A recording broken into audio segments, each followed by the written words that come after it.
Well, you know, from the very beginning of Young Americans way back in 1962, choral singing was the most important part of the group.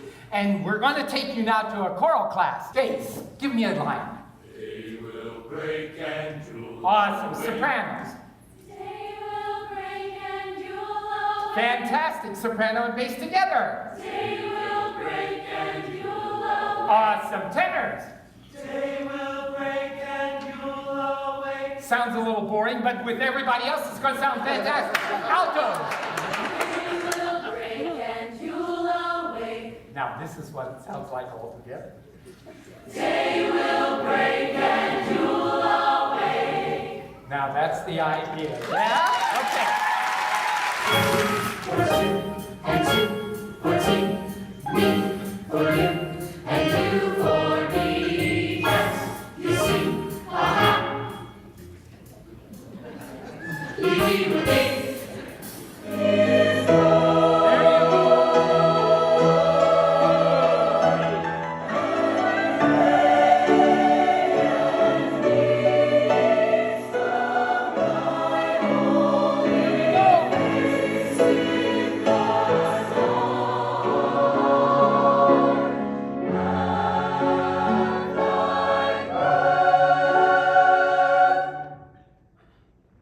That's not the best you sounded, but that's exactly right. Now, let me hear the oohs, okay? Because I love what you're doing with the very ending. You're getting that chord, which is almost just electrifying when you make that last chord happen right. It is absolutely electrifying. Let me hear the oohs. Ready? Let me hear the bass. Go. Tenor. Alto. E. Are you insecure, ladies? You sound it. You are. Okay. Tell me the truth. Don't be afraid. Do it again. Bass, there. They need to work as one big machine. When you do a choral number like this, you've got to throw out the door, I'm a soloist. I don't do choral work. If that is your thinking in any way, shape, or form, you're not in the right place. Does that make sense? Yeah. Because from that, you go to a soloist. And as if you didn't have anything else to think about. And that's the difference of an American and a stand-up choral scene. Stand up, we're going to do it. The government shall be up upon his shoulder. And the government shall be up upon his shoulder. And his name shall be called Wonderful. He is a wonderful counselor. Wonderful counselor. The mighty God. The everlasting Father. The Prince of Peace. The Prince of Peace. The Prince of Peace. What a pretty little baby boy. What a pretty little baby boy. What a pretty little baby boy. What a pretty little baby boy.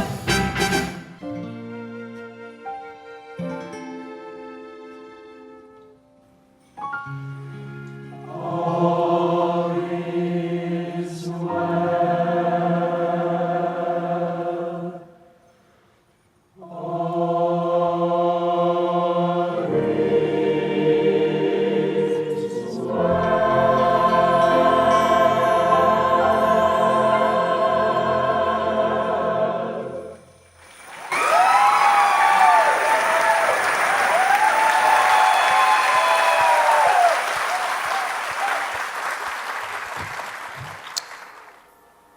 Yeah, it's going to be hard, but that was an amazing, amazing video. I want a copy of that, okay, so I'm going to watch that.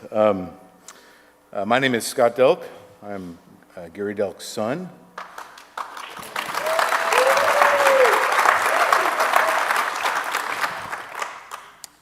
And I've been tasked with the honor and privilege to welcome you all to this celebration of life of a truly great man.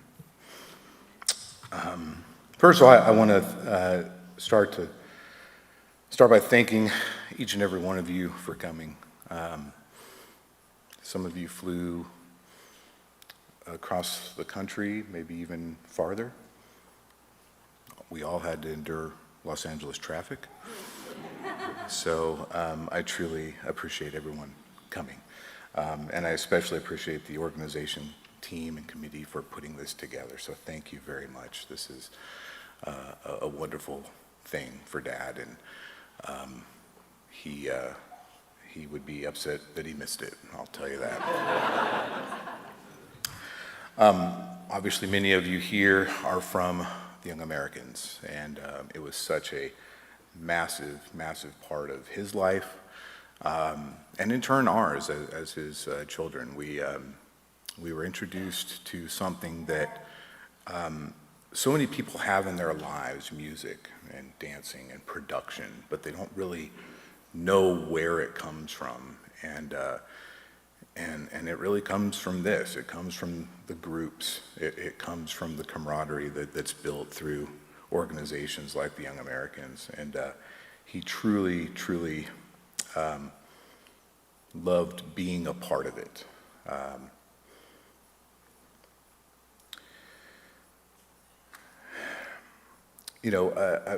Many of you have stories over the years of Dad and Mom and their influence and their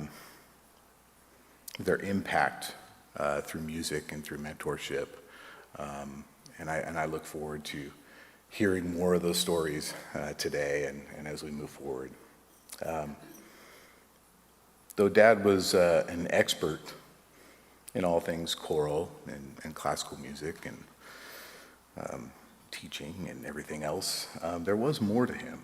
There was more, and that's, I just wanted to talk a little bit today about who Dad was as a father and ultimately as a granddad.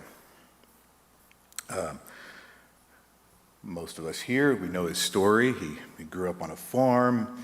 He was an amazing husband, amazing father, a great teacher, educator. He taught handbells at Azusa, in the Azusa School District, which is just probably crazy to even think about. But he was a master gardener. That was a huge part of his life. Toward I say toward the end, the last 25, 30 years. I mean, this is such a big part of his life. And he became the subject matter expert of anything that he really dove into. And if he wasn't passionate about it, he generally didn't do it. He really wanted to put himself all into everything he did. He was also a camper. And you don't think of Gary Delk as being a camper, I'm sure. I mean, an RV camper, let's make that clear. I want to make sure. We had an RV that it was an Allegro, which he loved. He loved the fact that it was an Allegro, and the tagline was roughing it smoothly. So it was definitely Dad. That was definitely Dad. But he taught me, he taught me how to fish. He taught me how to build a fire. He taught me to appreciate morning coffee, and he was an adventurer, not in the traditional sense, but more of a life experience adventurer. Which brings me to the part of his life that, again, I wanted to focus on, his kind of final adventure. Back in 2012, I made the difficult decision to move from Southern California to North Carolina. And when I talked to Mom and Dad about it, Dad not only supported the move, but encouraged it. He likened it to his own move from Ohio to California. And he said, sometimes you have to take these opportunities and live these life experiences that are out there. It can be difficult, and it can be hard. But you do it. The next year I met Lindsay, who became my wife in 2016, and she was immediately welcomed by the family. Her love and knowledge of Broadway shows and music, as well as her experience in live theater production, went kind of a long way for us. When she got pregnant with our first child in 2017, Everett, we asked Mom and Dad what they wanted to be called. Mom was ready with Grammy. I want to be Grammy, all right? Dad responded, well, I guess they can call me Gary.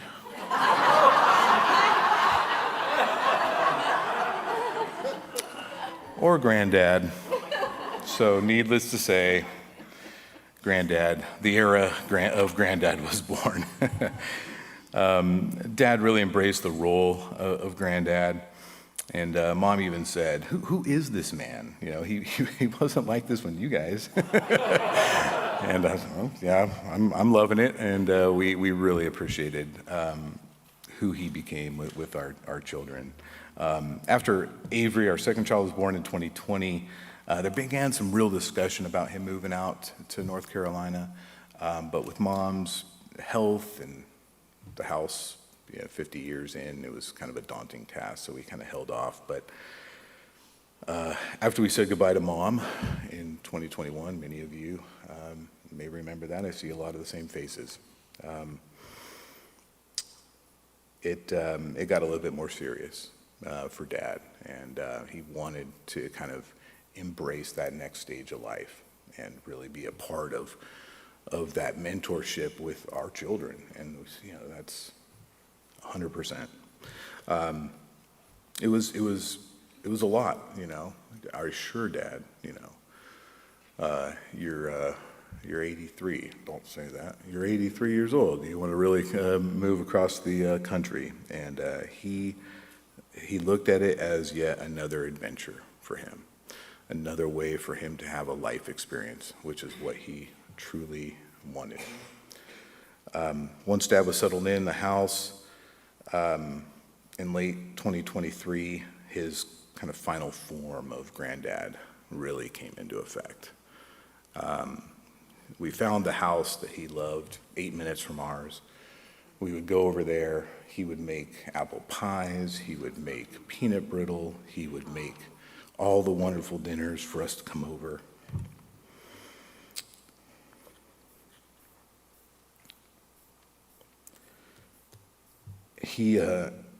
It really kind of turned our relationship as well, and all of us, fathers and sons, we all have kind of our own relationships with our dad, both good, bad, and everything in between. But that really kind of changed our relationship. I talked to him on a daily basis, saw him every couple of days. And it really, the relationship between he, my wife, my children, just that core group of people, toward the end, just really solidified who he was as a man.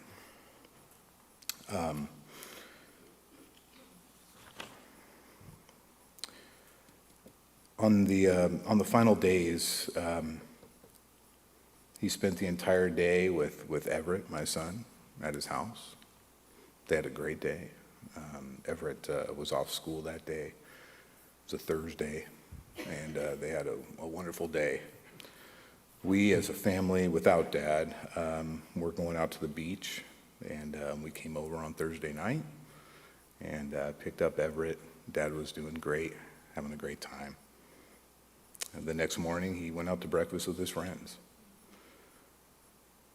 So he lived life the way he wanted to. He did the things that he loved. He put himself into everything. Every person that has met him in North Carolina, he became friends with his neighbors. He joined the board of the HOA just to get a fence put up. Dad was just involved, and he always wanted to be involved. He loved many, many things: music, gardening, family, Costco, in and out. But one thing that he truly did love is each and every one of you and the impact that you all had on his life. So I thank you all for that. Dad thanks you all for that. Thank you.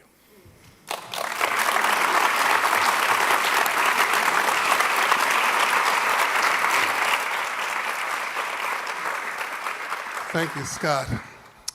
Well, my name is Corky Lee, and why don't you guys come on up here and get where you need to be. Let me go up here, and we, as Scott said, the Young Americans was a very big part of Gary's life, and Gary was a big part of all of our lives. And what I've done is we kind of put together a little bit, because Gary was a choral director, okay? Everything he did was choral. And in the Young Americans, we, obviously, you know of us, we sing and dance and all those kind of things, but mainly we were singers, choral singers.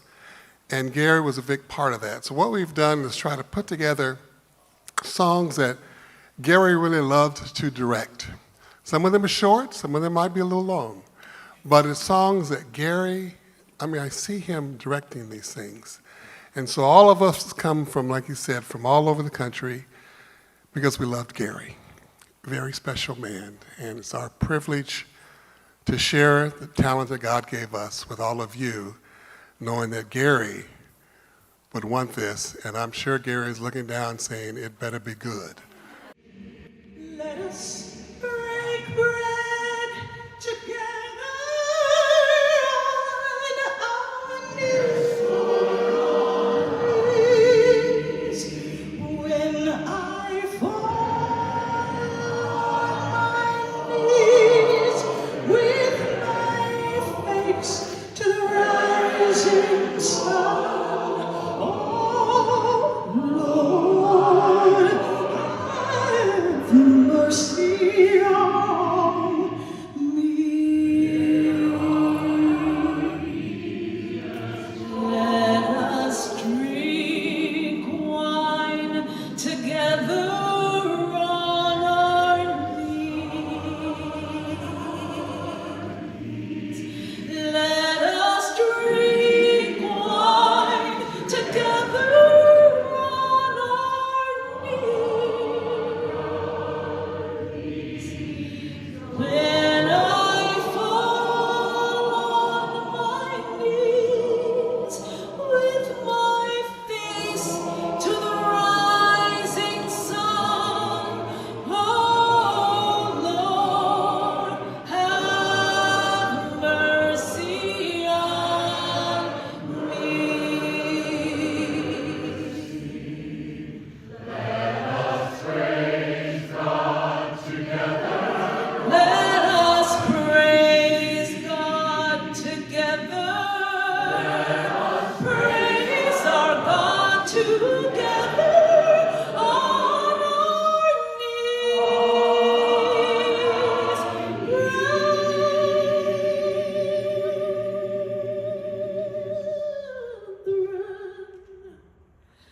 when I fall on my knees with my face to the rising sun, oh Lord, have mercy on me.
That's a really hard act to follow right after that. So, my name is Eric Funk. I was a new kid in the Young Americans in 2016. Just a few years ago. And the very first person that I met coming to California, walking on campus, was this man right here. And I grew up in a small town in Pennsylvania, no music programs, there was nothing. And my first experience working with Young Americans was sitting in a choral class with Gary. And it changed my life forever. I saw the world in so many more colors than I had ever seen before, and everything that I have done since then, I owe to him in that moment. Just a few years ago, after the pandemic, coming back, trying to get things going again with Young Americans, Gary came back to help us put together the Christmas shows. And I told Susie I was going to tell this story. And there's a few people sitting over here who were there that day. Gary was in a mood, as Gary sometimes was during a choral rehearsal. Nothing was right. Everything was terrible. He let us all know it, too. And out of nowhere, Gary collapsed, hit the floor, out cold. We couldn't wake him up. Ambulance was called. They had to shock him right there in the studio. And a couple of you are nodding your heads. You remember that. They all reminded me that it was traumatizing.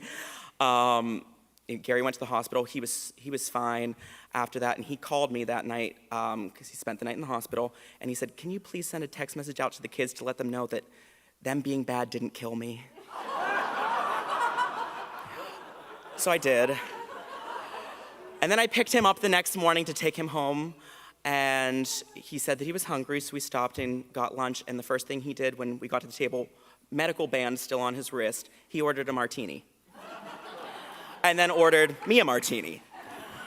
And then I spent the next 12 hours with him. We went on this wild chase all over town, took him home. He showed me the garden. He made tea. And it just reminded me of how well Gary lived life. He was 82, 83 when that happened. I wouldn't have been able to do that day the way that Gary did. So I still to this day don't know how he did it.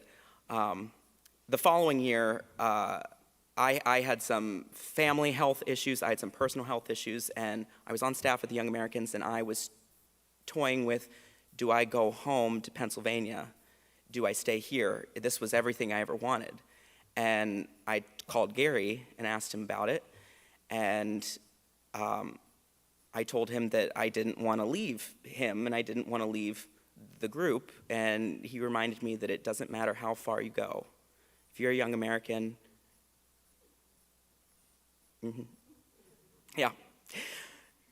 you'll always have family. And it was an honor to be his student. It was an honor to be his colleague, but even more so, it was an honor to be his friend. I just want to thank you guys for giving me the opportunity to speak today. So, thank you guys.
Well, hello. I'm Jim Morey. So I was trying to figure out exactly when I met Gary, and it came, well, I knew where it was. It was in New Hope, Pennsylvania.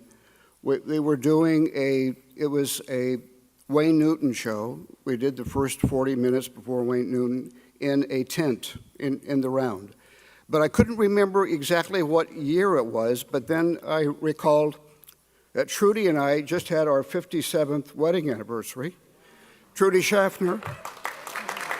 And because she was in the group, I figured, well, it must have been, June of 1997. So, no, 67, 57, 67, 67. We were married in 1968. So Gary came, picked him up at the airport, and he came to my hotel room and said, well, what is it we're supposed to do? And I said, well, you were picked to be chaperones, you and Mary, but I have done my own research. And by the way, there wasn't Google then. I had to do my own research. I understand that you're really talented musically, choral-wise, and we really need that help. I really need that help because Milton Anderson had decided he wasn't right for the road. And he left, and I was there with 30 kids and an orchestra to conduct. Remember, there was no texting, there were no cell phones. Somehow I got 30 kids on a Greyhound bus, checked into a Holiday Inn, 3 to a room, and we went, city to city. And so I made sure that Gary knew that I was counting on him chorally, very important chorally. At that time, we had some competition with the Doodletown Pipers and Moral Rearmament. The only thing that was different was they really couldn't sing. So I convinced Milton that any show we did, no matter where it was, there had to be at least 6 minutes of choral music because all of you at that time were auditioned very carefully that you could sing. I would go through cards that came from your high school music director or whatever, picking this might be the right person. And then you actually had an audition, and Milton and I had one trick. The one trick was you could audition with whatever you wanted, but then we would ask you to sing a cappella America. And if you couldn't make the octave in America in tune, you were out. And there were people who really didn't know the words, but all of you in that period should know and be proud that you really, really could sing. And I can tell you still can. So Gary fell in love with Young Americans. Oh, by the way, so the first day he said, what am I going to do? And I said, well, there are 30 of them that you need to meet immediately. Keep in mind, they're all A personalities. They are not necessarily a group. They are individuals. You need to make them a choral group. They've started out that way, but it kind of fell by the wayside. And he brought it back together. And then he fell in love with the Young Americans, and eventually he called me and said, we're thinking about moving, to California. Do you think I can work with the Young Americans? And I said, of course. Keep in mind, it will not be a career. I was fortunate that it became a career for me, and I went on to road manage, many important people, learning from the Young Americans. But I said, without a question, there will be a place for you. And as you can see, there's obviously a place. Occasionally, Gary would call me and say, I think we've lost track of choral music. What am I going to do? And I said, that's your mission. You're not going to get any help from upstairs in the office. You're going to have to do this on your own and work very hard at it. And he did it masterfully, masterfully. I just want to leave you with one thought. Obviously, Gary's in heaven.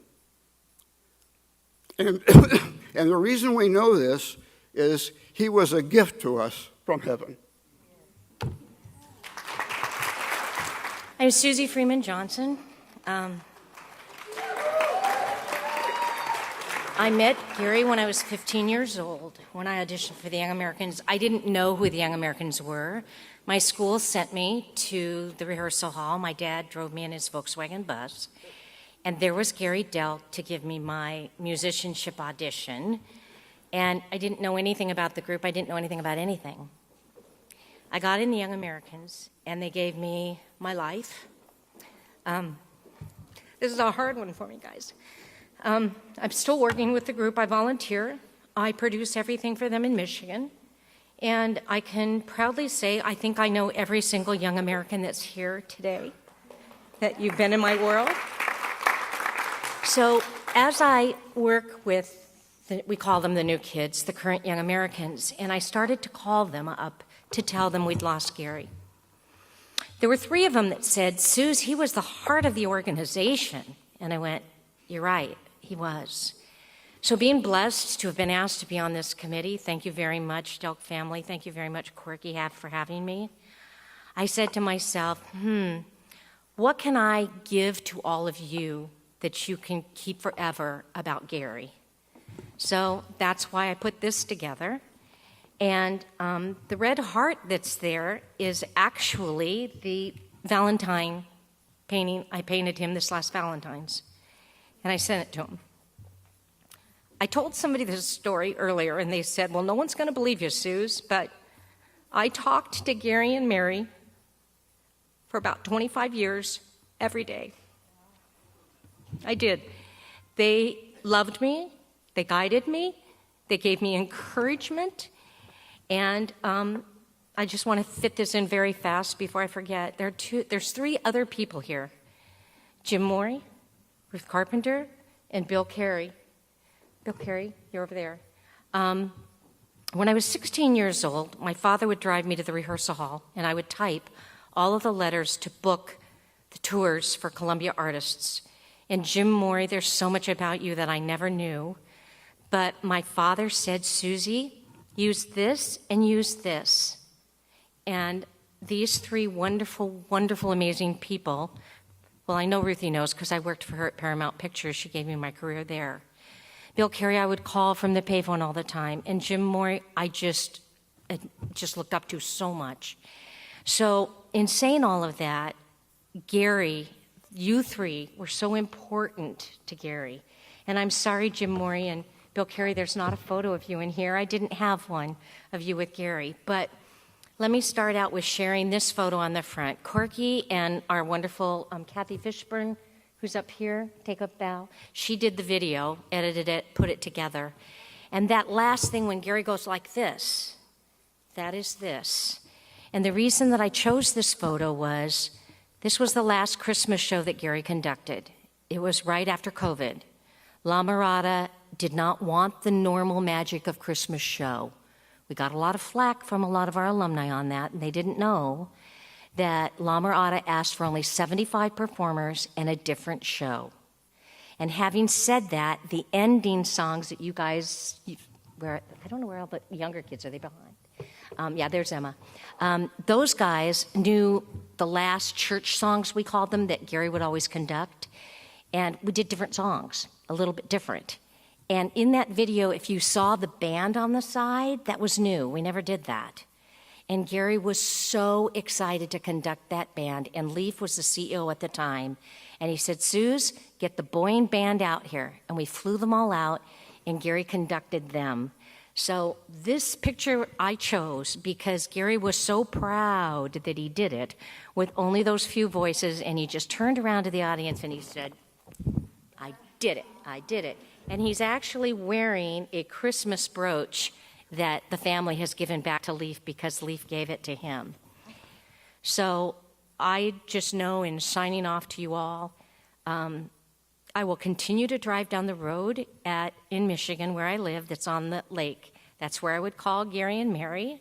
I still drive it. I can't call Gary, but I can talk to Gary. I always talk to Mary. But embrace your families. Love them.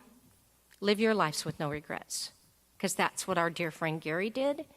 And we're so blessed that Emily and Scott, thank you for sharing him with this organization. We saw you when you were born. We grew up with you. So I've talked enough, but I just want to leave you with Gary was happy. He got what he wanted, and we're happy because we got what we wanted with him being in our lives.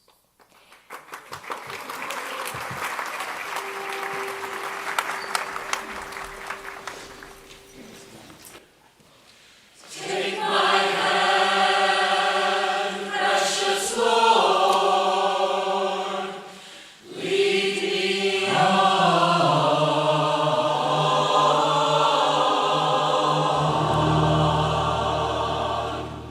Precious Lord, take my hand, lead me on, let me stand. I am tired, I am weak, I am worn, almost gone. Through the storm, through the night, lead me on to the light. Take my hand, precious Lord, and lead me home. Lead me home. My way grows drear, precious Lord, linger here when my life is almost gone. Hey, hear my cry, hear my call, hold my hand, lest I fall. Take my hand,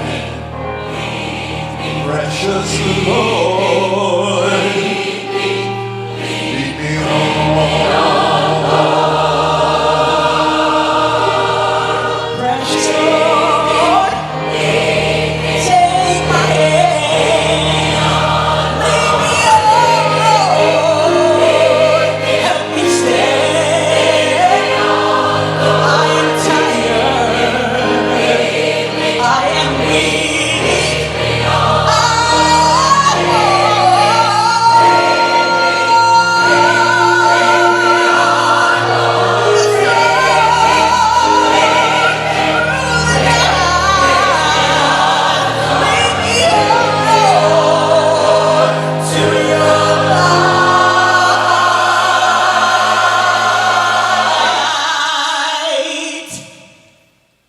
precious Lord,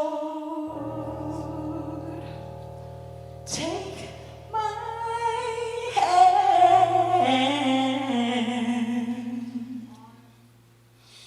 and lead me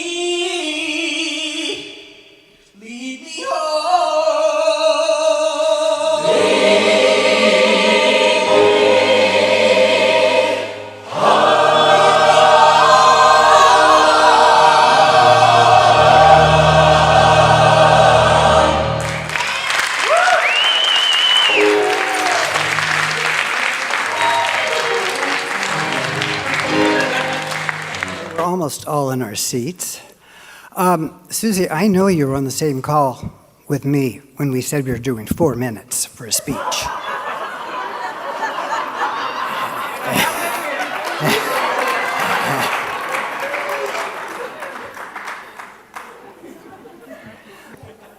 Well, I'm Scott Holton, and I was a new kid in 1968.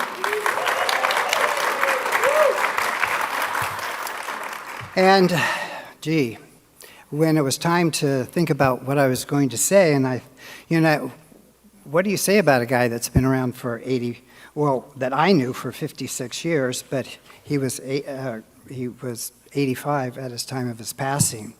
I got to thinking about all the hats that Gary has worn through his 85 years. And let's see, he was a potato farmer, sibling to 3 other brothers, outstanding tenor singer, which I don't know if all of you really knew that, but he was first a vocal major in college.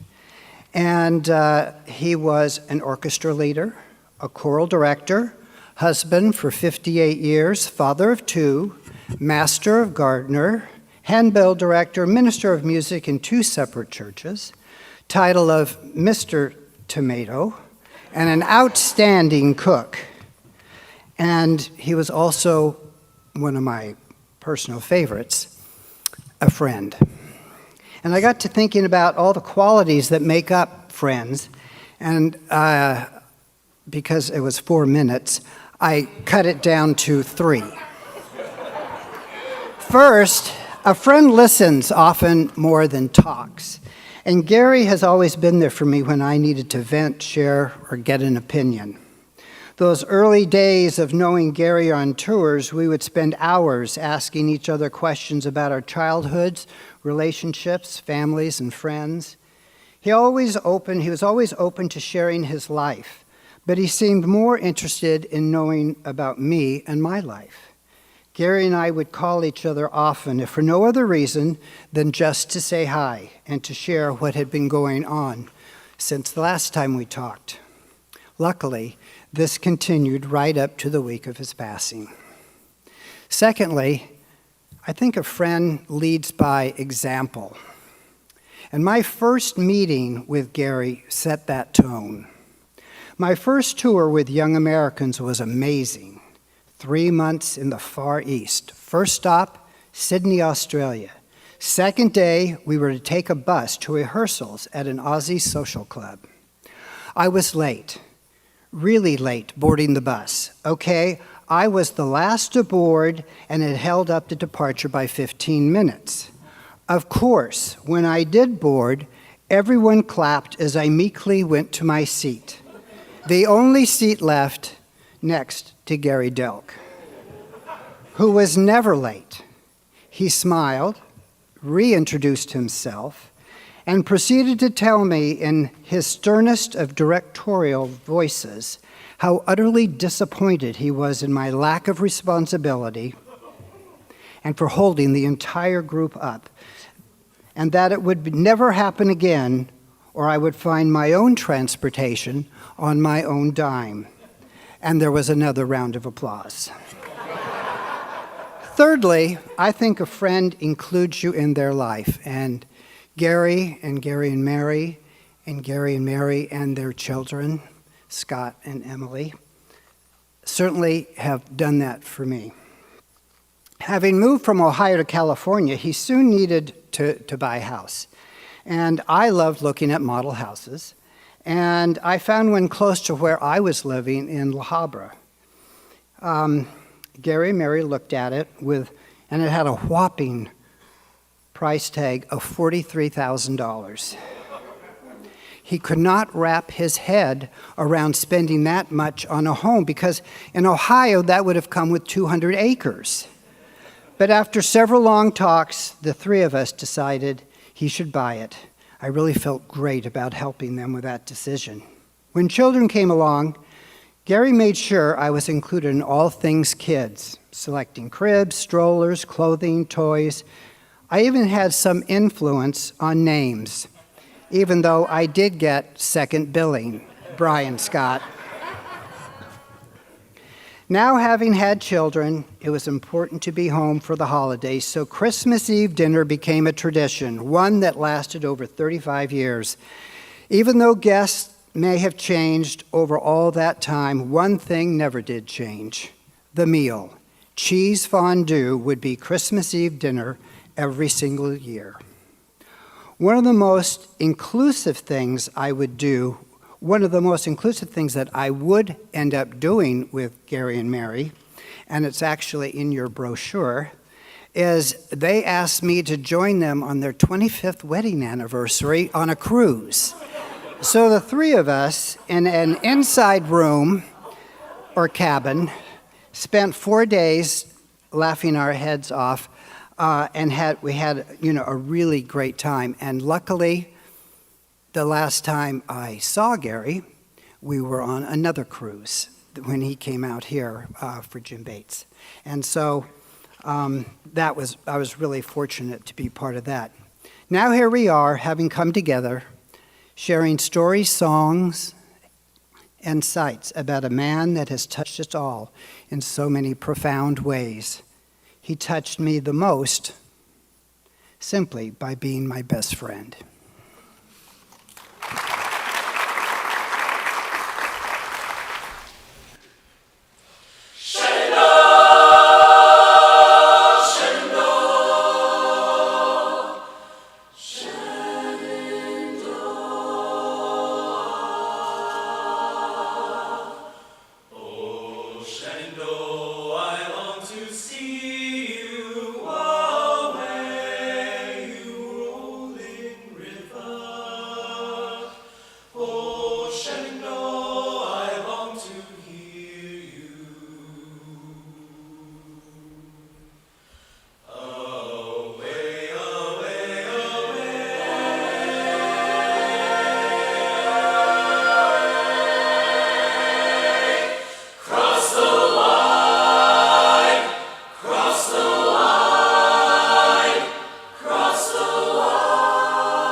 Almost heaven, West Virginia, Blue Ridge Mountains, Shenandoah River. They're older than the trees, younger than the mountains, rolling like a breeze. Country roads, take me home to the place I belong.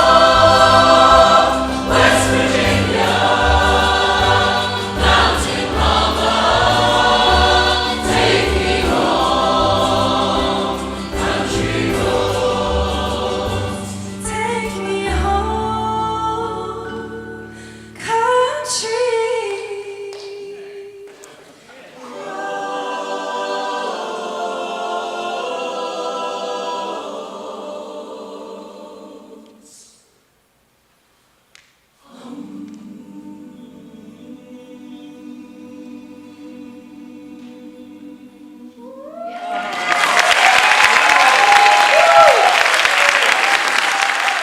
So I didn't want to step on anybody's feet because everybody said a lot of stuff about Gary. Wow, I got a lot of stuff. I'll make it quick. I live 1.5 miles from Gary when he lived in La Habra. And when Mary was sick, he would call and we would talk a little bit about things. And I've even got a voicemail on my machine, because everybody knows I'm technophobe, that says, oh, Mary's not doing so good.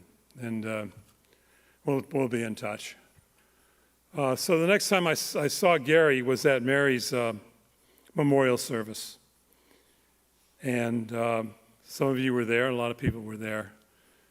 And he made a statement which I thought he would love to hear today because of all of us being here and singing and everything. He said at the end of the service, having the kids sing together was the cherry on top. And that's what it was, the cherry on top. Notes are a little bit jumbled here, but in talking about the tomato, I never heard him as the tomato, what did you call him? Mr. Tomato, yeah. I knew him as the Tomato King. If you had ever been to his house in La Habra, he had tomatoes in the front yard. He had tomatoes in the backyard. He had tomatoes on the side yard. I said, what's that on the counter? He says, it's a tomato plant. He grew all kinds of these things. He got these little gold ones, these little green ones, he had these tomatoes in the front yard that were black. I don't know if you've ever seen an heirloom black tomato. It's called the Black Sea Man. I go, what are you doing? Anyway, so through the years, and unfortunately Mary passes away, and Gary decides to sell the house. So he's looking, we're sitting in his kitchen there in La Habra, and he's looking at the photos of the different houses that Scott's looked for him, and Scott's sons look for him, and everyone's looking for him, and he shows me pictures. What do you think of this? And I'm looking at this thing. It's all red brick. I don't know if some of you have seen the house or not. I said, where's the moat? It's unbelievably how big it was inside. And fortunately for me, I got to see Gary the 1st of August. I may have been the last young American to have seen him alive.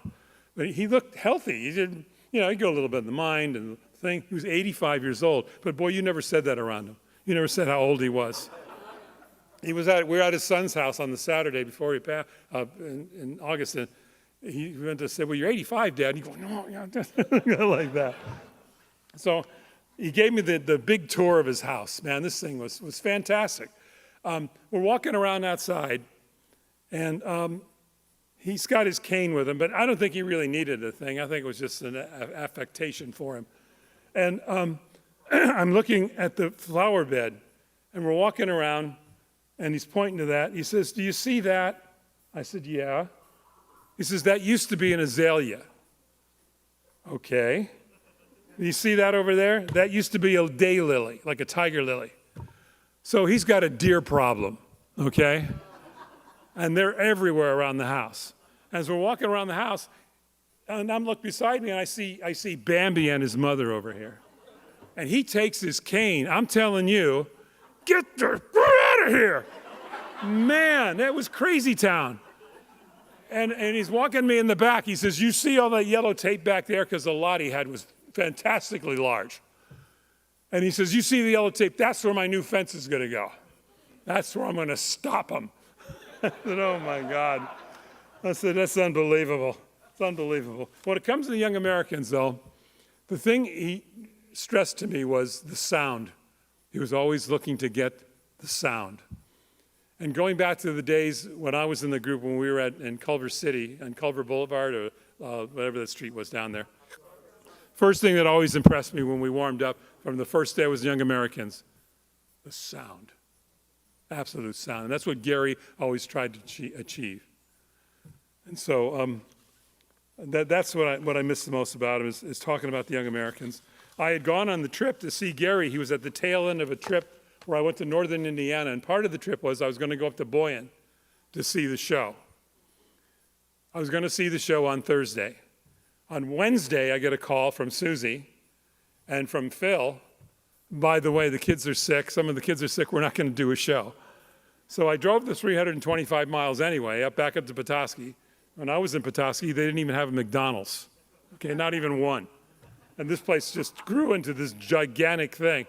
So I went and saw the theater and everything, and then one of the deals was I was going to fly to Raleigh, see Gary, and we were going to talk about what I saw on the show.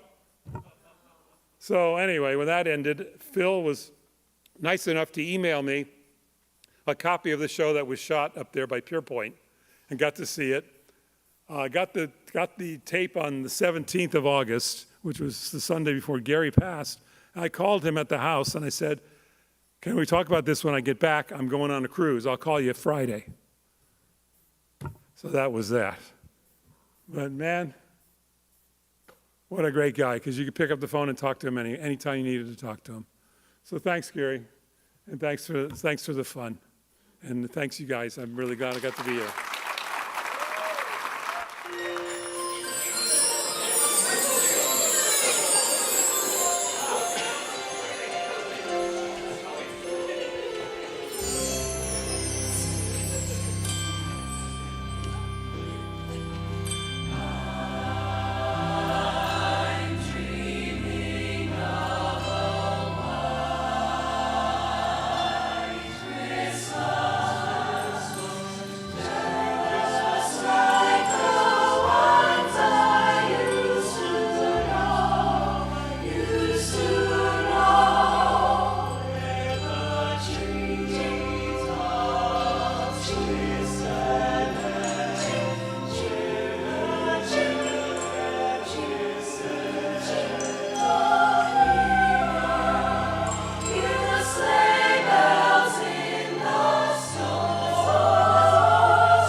he's kind of covered everything that I was going to talk about, so I will use this moment to make a confession that I've only said once before, and that was at a memorial service for Gary in Ohio. I'm now living in West Virginia, and I was able to go over and see Gary's roots. And it's wonderful to see someone's roots when you know only of the big tree and all the wonderful branches that he became.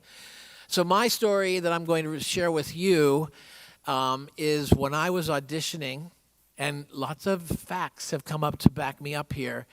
Gary was in the pit, and he sat me right next to the grand piano. I was 16, and he had me sing the middle note and all the chords and sing back intervals, and I'm sure all of you know all that. And then he said, "How are you as a sight reader?" And I said, "Not very good."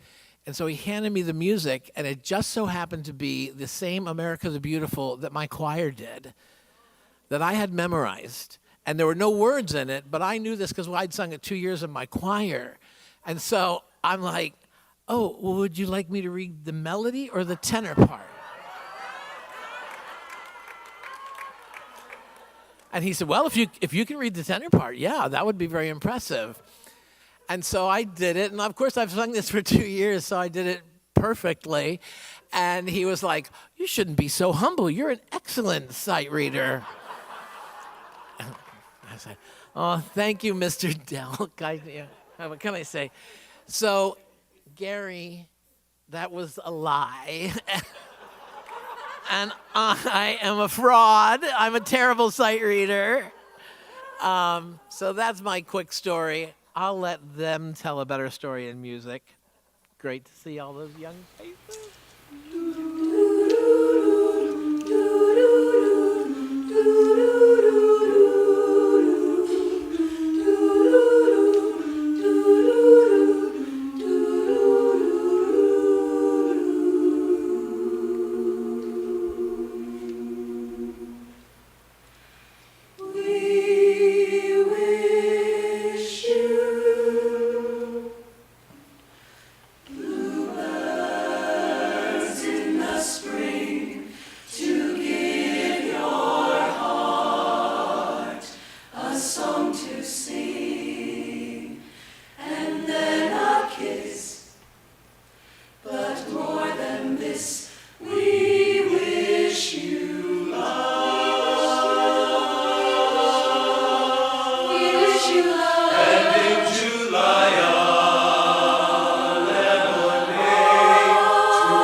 I'm Emily Diane Delk, and I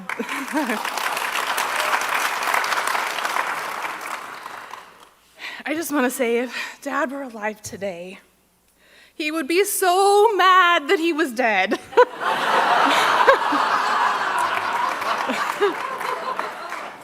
He loved life and could never imagine a time when he wouldn't be here speaking his mind and directing every move. He would have loved to be part of today's celebration. And of course, I believe he is. Listening closely to every word and every note, it goes without saying that our dad was larger than life. He was expressive, passionate, charismatic, and yes, sometimes fiery. It's no coincidence that his favorite color was red. Dad came from humble beginnings as one of 4 brothers raised on a potato farm in southwestern Ohio. With many mouths to feed, he quickly learned that helping his mom in the kitchen was better than mucking out the barn.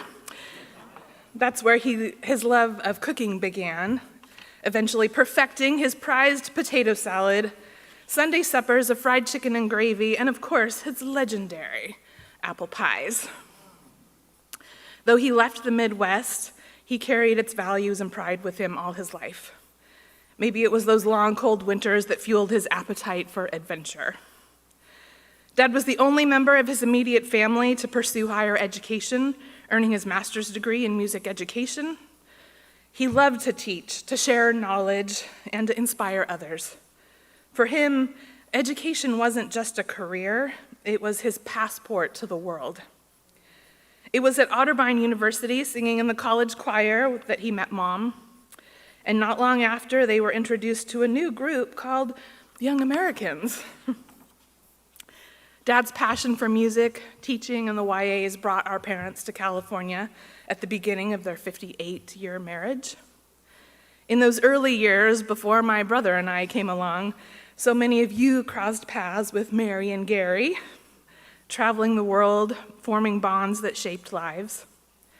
We've heard and shared countless stories from those days, and you should know they were treasured memories, filled with laughter, pride, and deep affection. Those experiences expanded our family to include so many of you as beloved lifelong friends. Music was the melody line that ran through Dad's life. He taught for more than 30 years at the Azusa Unified School District and served as minister of music at La Habra United Methodist Church for over a decade. His musical tastes spanned show tunes, hymns, and the pops of his era, but classical music really held a special place in his heart.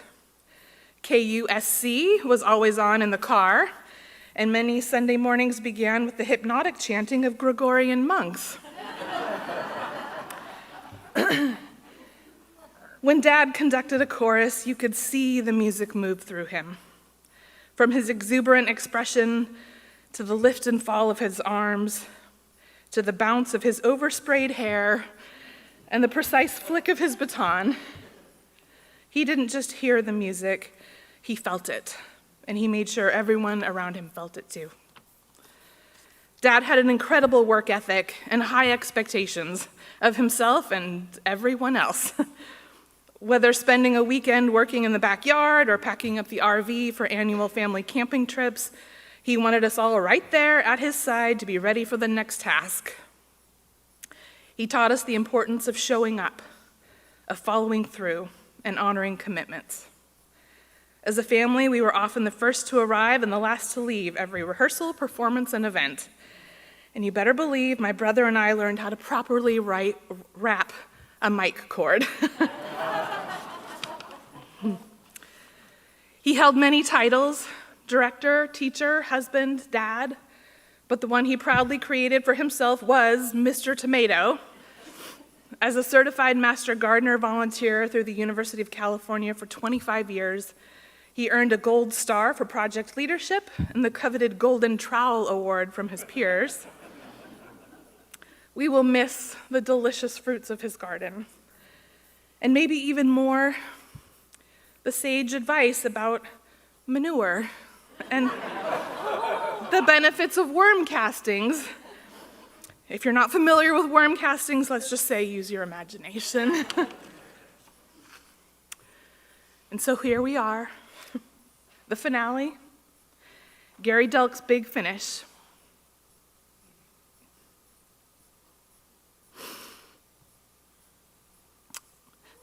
But today's celebration isn't really the final bow, because every time we sing in harmony, plant a rare variety of tomato in the garden, or fill our carts at Costco, we're carrying forward a piece of his legacy. Dad left this world living his best life. He was a true showman, and like any great star, he knew you should always leave them wanting more. We love you, Dad. Keep on shining.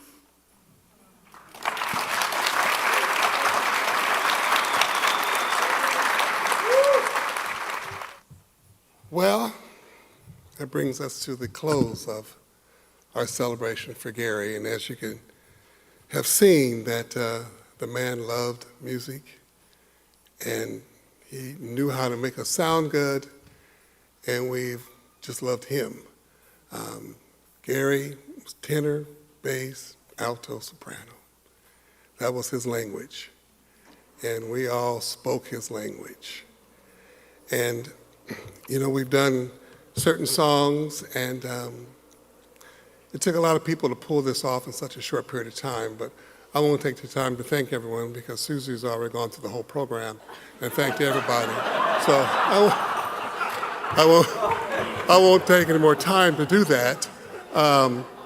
But, you know, we do have one more little one to do for you. And instead of myself or Jordan directed it, you know, Gary might not be here physically, but he will always be in our heart. And so I would like for him to direct this last song. Thank you for coming. Ladies and gentlemen, Mr. Gary Delk. I had no idea I was going to be doing this. I should have expected it, though, but I didn't. Gary Delk, a farm boy from Ohio.